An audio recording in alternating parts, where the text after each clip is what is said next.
Today's video is my first recording of my screen ever, capturing audio with an external microphone. So bear with me if things don't seem to sync up just right. Okay, what I wanted to look at here are, my beef here with my employer is something called PTO. This is kind of a novel concept for me because I only recently got a full-time job.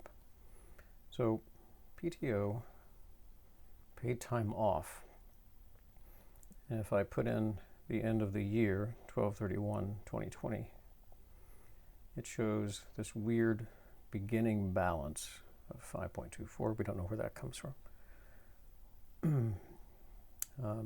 We need to have an accountant for this, but my end period balance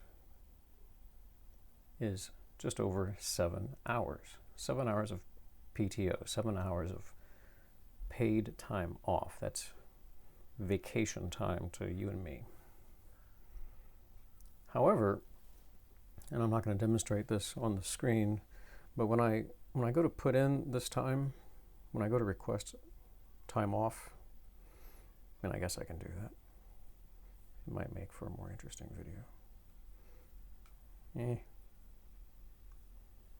Well, if we don't reveal our identity, I'm trying not to show who I am in this, just so we don't get in trouble and get terminated out of line with the plan. Okay, so I'm not going to show you that. I'm not going to try to plug in any time. But when I do, let me just tell you, when I do try to plug in 7 hours, can I zoom in on this? Yeah. When I do try to, what is this? What is going on there? Like I said, I don't know what I'm doing with these recordings.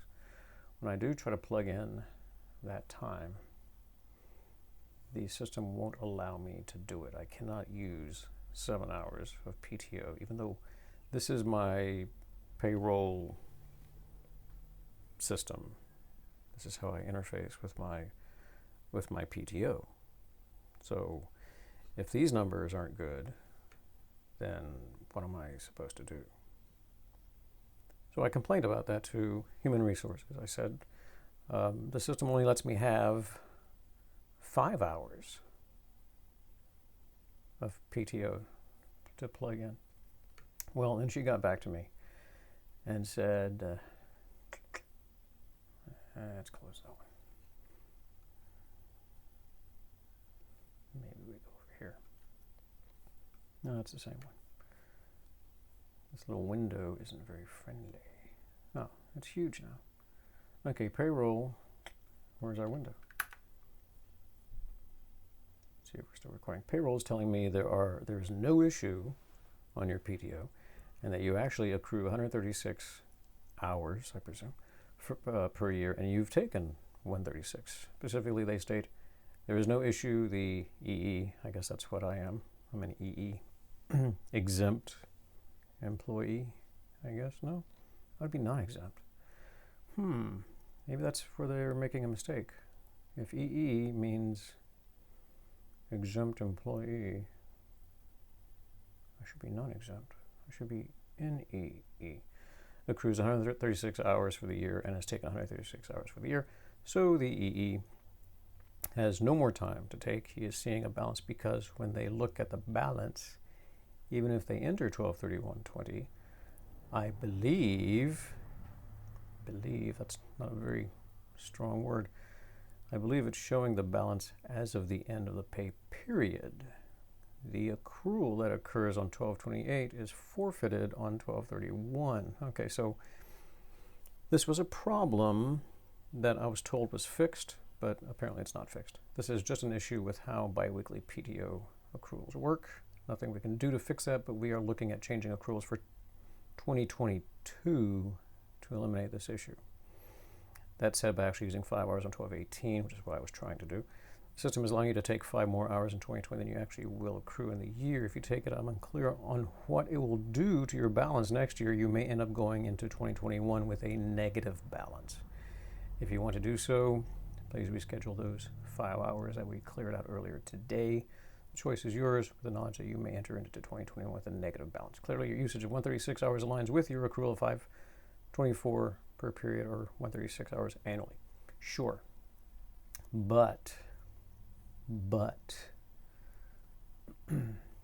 I will refer to Exhibit A, which says 7.01. So we have a payroll system that is misreporting PTO. And what does that mean? It means it's pretty shaky, is what it tells me, because these numbers cannot be trusted.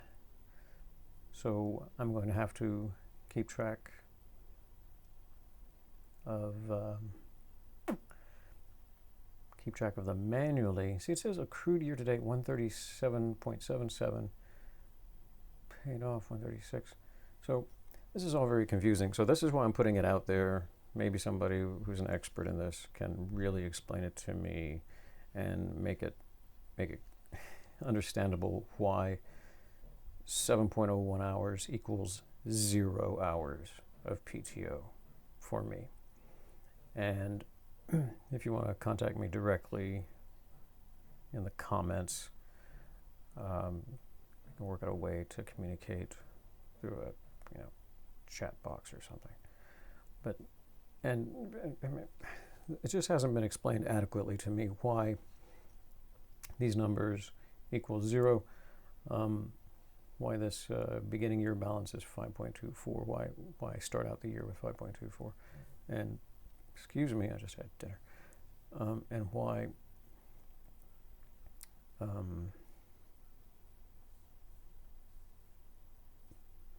why 7.01 at the end of this means I can't have any time off, any more time off for the rest of the year. I looked into next year's numbers, and they say I will have 200 hours of PTO, but those may be fake numbers as well. A lot of fake numbers. It's a weird year where numbers lie, computers lie, and maybe it's just the fact that corporate America really is trying to pull the rug out from under us. I mean, they succeeded in killing off the middle class. Now they're strangling the lower class. I'm the guy that doesn't earn a livable wage, trying to get by, and it's really disconcerting, demoralizing when I look at these numbers and they tell me I think I can take a day off, and it turns out I can't. Anyway, so if you have any light to shine on this matter, or if you're employed by the Better Business Bureau or the Fair Trade Commission or somebody like that, let me know.